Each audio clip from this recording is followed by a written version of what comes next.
നമസ്കാരം സുഹൃത്തുക്കളെ.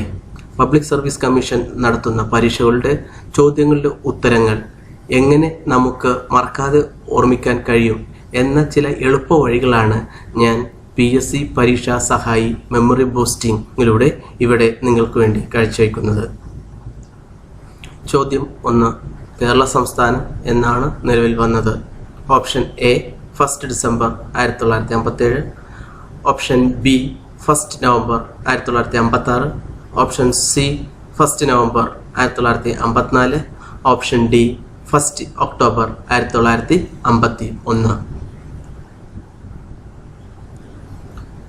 ഇതിൻ്റെ ഉത്തരം ഓപ്ഷൻ B 1 നവംബർ 1956 ആണ്. ഇനി ഇത് ഓർത്തിരിക്കുന്നത് എങ്ങനെ? പല രീതിയിൽ നമുക്ക് ഈ ദിനം ഓർത്തിരിക്കാം. അതായത് കേരളപ്പിറവി ദിനമായ നവംബർ 1 നമുക്ക് കേരള സ്ത്രീകളെ കേരള സാരി അണിഞ്ഞു കാണുവാൻ കഴിയും. അപ്പോൾ നവംബർ മാസം അങ്ങനെ നമ്മുടെ മനസ്സിൽ ഉറപ്പിക്കാം. കൂടാതെ 1947 സ്വാതന്ത്ര്യം കിട്ടിയിട്ട് 9 വർഷത്തിന് ശേഷം ആണ് കേരളം ഉണ്ടായത്. കൂടാതെ ഈ 9 നല്ലൊരു ഭാഗ്യ നമ്പർ കൂടി ആയി പൊതുവെ പറയപ്പെടുന്നു.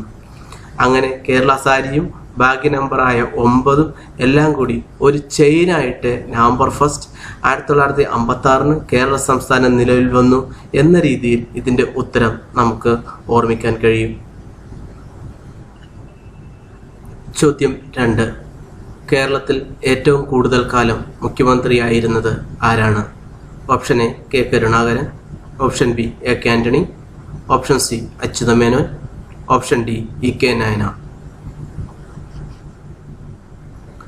ഇതിൻ്റെ ഉത്തരം option D E K Nayanar ആണ്.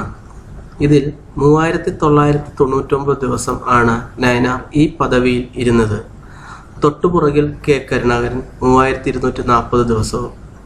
4000 ആകാൻ ഒരു ദിവസം എന്ന പ്രത്യേകതയും കൂടാതെ E K നായനാർ വളരെയധികം നർമ്മ സംഭാഷണങ്ങൾ കൊണ്ട് ശ്രദ്ധിക്കപ്പെട്ട ഒരു മുഖ്യമന്ത്രി എന്ന രീതിയിലും ബന്ധപ്പെടുത്തി ഇതിൻ്റെ ഉത്തരം ഓർമ്മയിൽ നിലനിർത്താൻ നമുക്ക് ശ്രമിക്കാം.